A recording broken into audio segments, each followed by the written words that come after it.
Today, we'll continue Chandrakanta's story with a new Aiyyar, a prison that's more like a vacation spot, and also featuring a nepo-baby that's plotting multiple assassinations.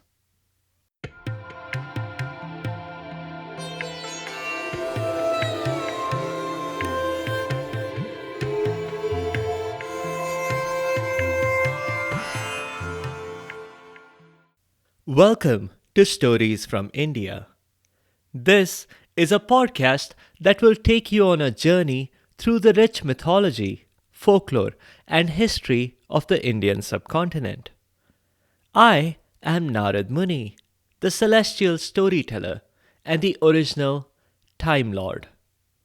With my ability to travel through space and time, I can bring you fascinating stories from the past, the present, and the future. From the epic tales of the Mahabharata and Ramayana to the folk tales of the Panchatantra, to stories of Akbar Birbal and Tenali Raman, I have a story for every occasion. The purpose of the stories is neither to pass judgment nor to indoctrinate. My goal is only to share these stories with people who may not have heard them before, and to make them more entertaining for those who have. In this episode, we'll be following up on popular demand with the story of Chandrakanta, a fantasy slash historical science fiction novel written by Devaki Nandan Khatri. Although the book was written in the 19th century, it takes place in a time period centuries before that, where magic and sorcery are portrayed as possible. Let me recap the story so far.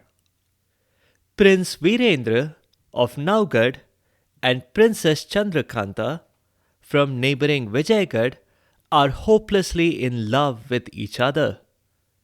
The kingdoms weren't at conflict, not in the beginning. In fact, when the two of them were kids, their parents had even arranged their marriage. But now, the kingdoms were in a sort of Cold War. This was largely instigated by Krur Singh, who was in Chandrakanta's father's court. His motive was love, money, and power. Krur Singh wanted to marry Chandrakanta, become king of the land, and get access to Vijaygarh's treasury. Krur Singh was a nepo baby, not a minister himself, but his father was a minister, and he was sure to get the job once his father retired. Each of the main characters had some very special sidekicks. They were Aiyyars. You could even argue that the Aiyyars were the real heroes, because they did all of the real work. In Chandrakanta, rival Aiyyars are locked in a cat and mouse game, trying to outwit each other. Aiyyars are the professionals of this game.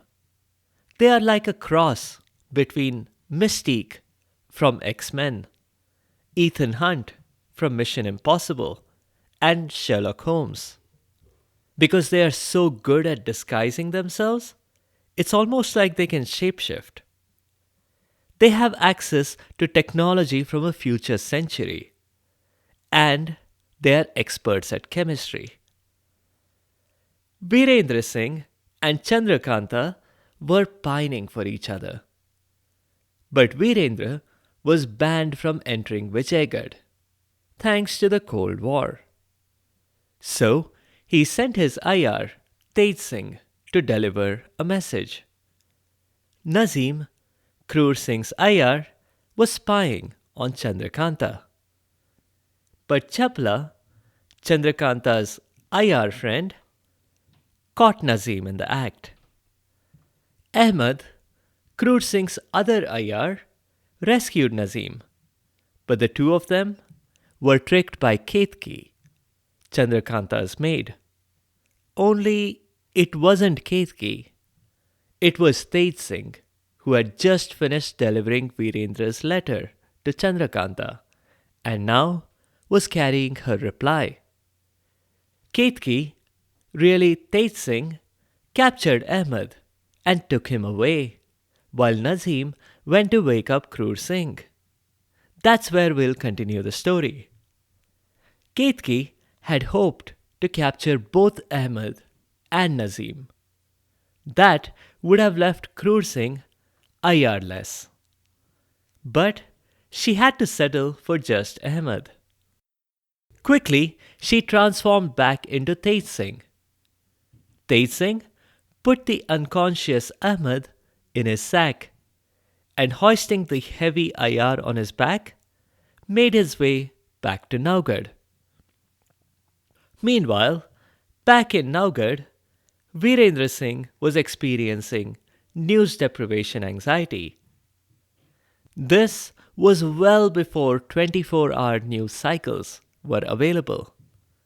And normally, Virendra would have had Tej Singh to talk reason into him. But right now, Tej Singh was out there somewhere. Maybe he had delivered the message. Maybe he had a reply. Or maybe he hadn't. Maybe he had been caught. It seemed unlikely since Tej Singh was just so competent, you know. But then again, Krur Singh had two Aiyyars and Tej Singh was by himself. Virendra didn't eat or drink or sleep properly. And when the palace staff observed their future king behaving this way, naturally it caused them a bit of worry. Their anxiety was because of the possibility of a stock market crash. Well, that was not going to happen, and mainly because Tej Singh returned at dawn, before the hypothetical stock market opened. Virendra looked at the big sack on Tej Singh's back, and he had many questions. Is that a present for me? Is it from Chandrakanta? Is that her inside the sack? Did you really carry the sack all the way? Quickly, open it. Tej Singh put the sack down and took a small, neatly folded letter from inside his pocket and handed it to the prince. Here, this was Chandrakanta's reply. That should keep Virendra busy, while Tej Singh did something important with this Aiyyar of Krur Singh, whom he had imprisoned in the sack and carried for several hours. And that something important was to carry him for several more hours and imprison him somewhere else. A secret place. One day, Virendra would know. But Virendra was already not paying any attention to Tej Singh. He was reading the letter. Normally, if you or I had to carry a person for several hours across hard and difficult terrain, we'd at least sit down or drink some water, eat some food. But not Tej Singh. He knew that the flimsy jute sack wasn't an effective prison for Ahmed. So, he was going to move on. But first, he wanted to summon Agent 007, Devi Singh. He was another Aiyyar. Devi appeared immediately when summoned, and he said, Singh, Devi Singh. Knock it off, Devi, Tej Singh replied. I know who you are, seeing as you're my brother-in-law and my student. And why are you wearing a tuxedo and a bow tie? Devi apologized and said that the self-introduction was automatic because he was in character right now. He couldn't seem to help it. And the tuxedo was because, Why not? After all, he had a license to chill. Anyway, Tej Singh said that they had a mission and they should go right away.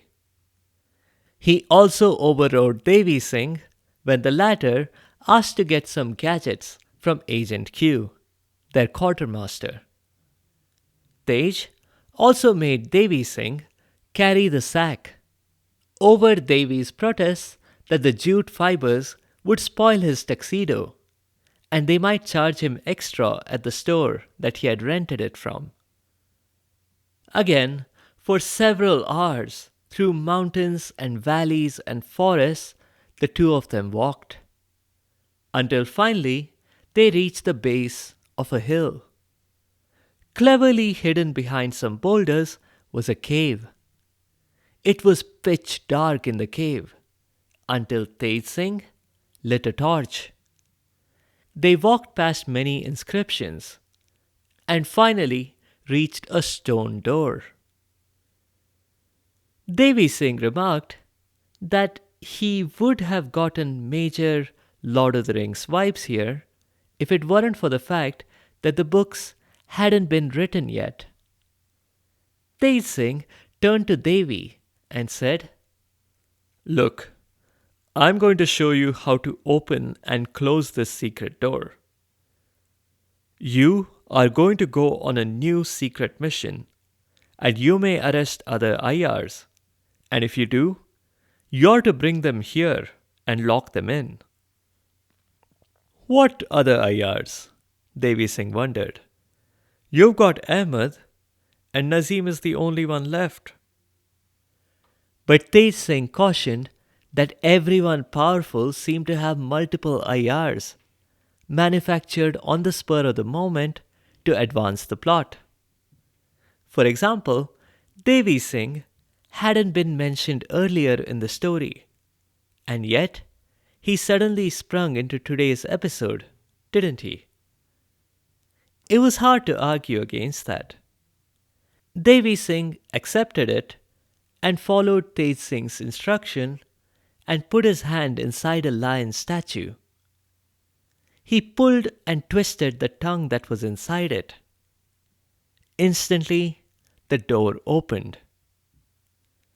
Devi Singh had been expecting to see a dingy prison cell block with a tiny shaft of light, maybe a little slot in the bars for food to be passed in. But what he saw instead astonished him. They were in a beautiful valley, lush green grass, trees ripe with all kinds of fruit, a stream with fresh, cool water. Devi wondered if Tej had brought them to the right door. This seemed the type of place that Devi wouldn't mind coming to on holiday. Tej Singh let Ahmed out of the sack. The Aiyyar was still unconscious, so Tej Singh used a special salt to awaken him. When Ahmed woke up and looked at the beautiful valley all around him, the first thought that he had was that he was in heaven. "I'd have to agree with you there," Devi Singh said, with more than a twinge of jealousy. Devi Singh asked his brother-in-law if this was really meant to be a prison. Was it only a metaphorical prison, designed to make people lazy and decadent? "Not really," Tej said. "If a prison of the mind was the theme that he had been going for, he'd have added a McDonald's, added a giant TV showing Netflix shows all day. This was definitely a physical prison.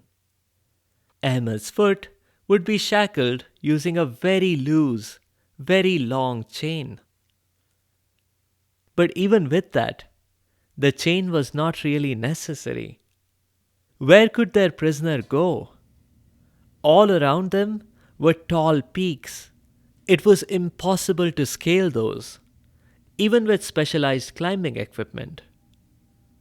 Ahmed and Devi Singh looked around, and realized that it was quite true. It was, in fact, a physical prison, a self organizing one, meaning no one had to look in periodically to give the prisoners food or water. The prisoners could themselves pick any fruit they wanted and drink the water from the stream. Ahmed settled in and prayed for Devi Singh to arrest a few more people. Because while this place had all the glamour of a vacation destination, it would be very boring if he was here all by himself. Tej Singh and Devi Singh left the place and locked the door again using the lion's tongue. Tej also explained that the two of them were the only ones who knew about this place. His own professor, his guru who had taught him Aiyyari, had shown him this place, and that guru was no more. They walked back to the palace in Naugarh again, where Virendra was waiting anxiously. Tej Singh announced that Devi Singh needed to take a vacation. Virendra didn't care about that, or that Tej Singh had italicized the word vacation, or winked at Devi Singh when saying that. He had something much more important to discuss. Tej Singh dismissed Devi Singh to go talk to Agent Q before going on a secret vacation. Tej Singh knew exactly what Virendra had on his mind that was so important. Chandrakanta. Or rather, that he wanted to sneak into her palace to meet her. Virendra was surprised that Tej had guessed. Had the Aiyyar dared to read Chandrakanta's letter to the prince? Tej Singh dryly called it a lucky guess. Maybe it was the fact that the prince was dressed in his hunting outfit and was carrying a backpack, which he normally wouldn't unless he was hunting far away, like right by the Vijaygarh border. And that he was wearing the perfume that he always did when meeting Chandrakanta. Anyway, they'd better get started soon, Tej Singh added. Virendra was surprised. You are not going to try to talk me out of it? What's the point? Tej Singh said. You're going to overrule me. Words alone will not convince you. Maybe what I'm hoping for is a close shave. That'll teach you. Virendra looked at the stubble on Tej's face. You do need a shave, but I don't see how that will teach me. Tej threw up his hands in exasperation. It was an expression. I haven't rested even a moment since the story began. I've been constantly on the move, walking to Naugarh and back, walking to the secret cave and back. I didn't sit, I didn't eat, I didn't drink. My personal appearance is the least of my concerns, especially if my goal is to be as invisible as possible when we are in Vijaygarh. Meanwhile, there was a political storm brewing at their destination. Krur Singh was at the heart of it, of course. He was talking to Nazim and cursing Ahmed for getting caught so easily. Nazim said awkwardly, because not long before, he was the one who had gotten caught easily. That too by Chandrakanta's own Aiyyar. And because that Aiyyar was a girl, that, in Krur Singh's chauvinistic mind, was even more insulting. And now, Krur Singh felt powerless. He wasn't even officially the minister yet. He couldn't take stealthy action against Chandrakanta or her dad, and he couldn't take direct action against Virendra Singh. All because it was a lot of work to convince slash threaten slash coerce slash badger the chump minister who was in power right now. But boss, wait a minute, Nazim said. What if the chump minister was you? Krur Singh snapped that Nazim wasn't making much sense here, and if he had a point, he should get on with it. Well, boss, what if you were the chump minister? Then you could easily convince slash threaten slash coerce slash badger yourself to take stealthy action against Chandrakanta and her dad and take direct action against Naugad. Don't be silly, Nazim, Krur Singh replied. I can't become the minister while my father is still around. Oh, ah. Krur Singh got it, finally. His father was a healthy chap, and it seemed a while before he might retire, either from the job or from life. What Nazim was implying was that maybe between the two of them, they could hasten his father's journey to the afterlife. The way Krur Singh saw it, he was actually doing his father a service. Hadn't his father often said, as he dangled the baby Krur Singh on his knee, that he only wanted the best for his child?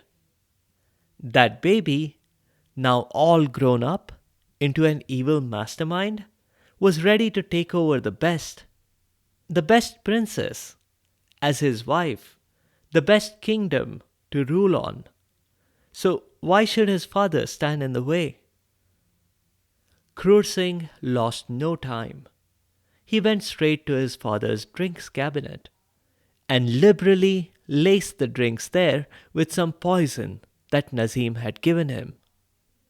There was unfortunately some collateral damage when the cook, who had secretly been stealing from the family's liquor cabinet, took ill the very next day.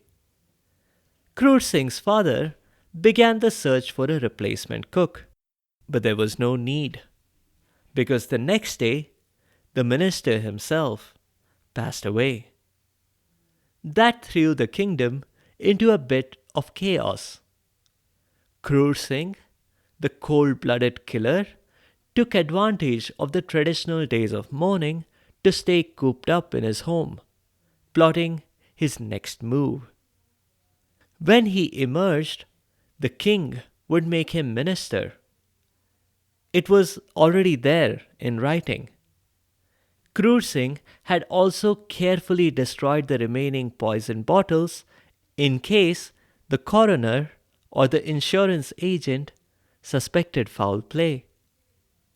Soon, Krur Singh would have the kingdom in his grasp. As minister, he would command the armies, the treasury. He would practically hold the keys to the kingdom. At that point, it would be easy to arrange another accident that would rid him of the king and queen. Then, with apparent reluctance, he would marry Chandrakanta. And that's it. He didn't think too far beyond that. What of Naugad?